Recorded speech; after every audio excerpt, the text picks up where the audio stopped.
In the beginning, God creates the heavens and the earth in 6 days. He makes Adam and Eve, who spend their days with God until they give in to temptation by eating from a forbidden tree. Sin enters the world, and things get so bad that God floods the earth and starts over with Noah and his family. Years later, God calls Abraham to follow him with the promise to make Abraham the father of a great nation. Abraham obeys, and God gives him a son, Isaac. Isaac's son Jacob has 12 sons. Joseph, Jacob's favorite, becomes second in command of Egypt. God uses him to save his entire family and Egypt from starvation. Hundreds of years later, the Israelites are slaves in Egypt. Moses is called to lead the Israelites out of slavery. Joshua takes over after Moses and leads the people into the promised land. After Joshua, God raises up judges, temporary military leaders like Deborah, Gideon, and Samson, who protect and fight for God's people. The people tire of this leadership, and they call for a king.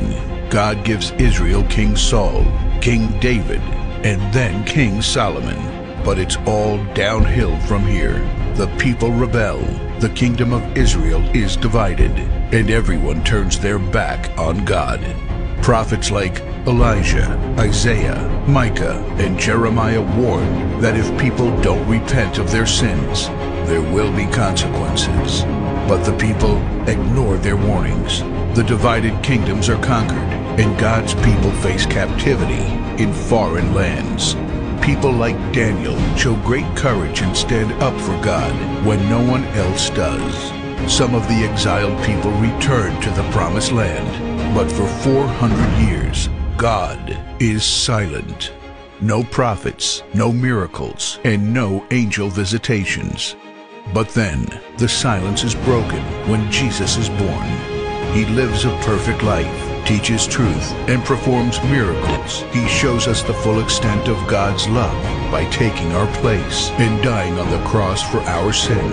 He is placed in a grave, but 3 days later, Jesus rises again, conquering sin and death. His followers travel the world, sharing the good news of his love and starting churches.